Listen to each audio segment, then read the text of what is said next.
All right, let me just wait a minute here. Okay, we're back. We're just going to have to bring our own satellite uplink when we come to Lufkin because this is ridiculous.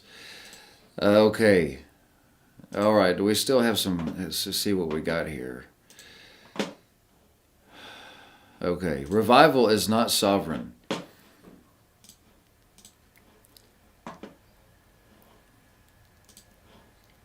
Revival is not sovereign. I just got to bring up some platform. Okay,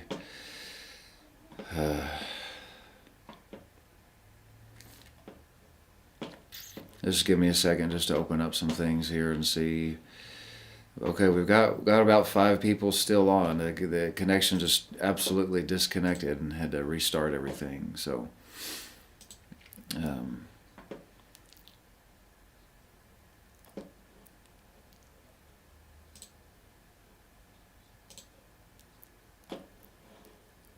just give me a second. I gotta just open up this stuff real quick here. I apologize. We're at a. I never would have expected. We're at a nice rent house here in Lufkin with Wi-Fi and all of that, but it's just pretty bad. Okay, well we still have a little handful of people. Thank you guys for sticking with me again for about the 5th internet disconnection that we've had.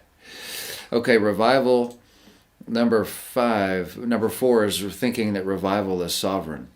Hindrance to revival. Okay, I've talked about that, but anyway, Acts chapter 3 where Peter raised up the lame man from the gate. Revival was not sovereign when he did that. When we just read everything in Acts chapter 13 and 14 that the Apostle Paul and Barnabas did, it wasn't sovereign. It was Paul fighting the fight of faith. So revival is there for the taking. God is not... we're not waiting on God to snap his fingers and do anything. He's waiting on people and preachers and people. It takes people too. I'm telling you, it takes the members of a church have the same commitment to the fight of faith that the pastor and the evangelists do. If the members of the church are not willing to fight the fight of faith, then that can be a massive hindrance to revival. Kenneth Hagin said this years ago. He said many people in an extended meeting blame the pastor or the evangelist for revival not going over, but he said many times the entire congregation is to blame for revival not having gone over or taken place. And so it's a fight of faith. Thinking that it's sovereign, it absolves people of fighting the fight of faith. And that's really one of the main reasons that people want to think that it's sovereign. People believe what they want to believe because of all the issues with the internet here. We're going to have to figure out something. So let me just encourage you. I'm going to read through these first 4 points again. Number 1, thinking that it's all about you. Number 2, thinking you know what it is, but you've never experienced it.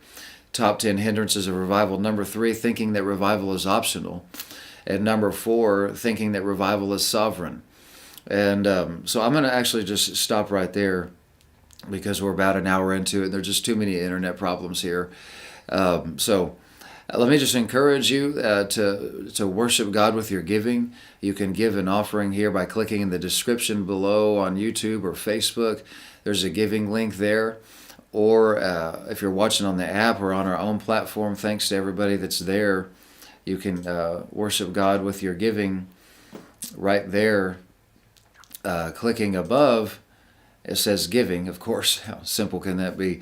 And you can give an offering there. Let me just encourage you to stand with us financially as we're out here preaching the gospel. Here it's almost 11. In about an hour, we're going to start noon prayer at Revival House Church.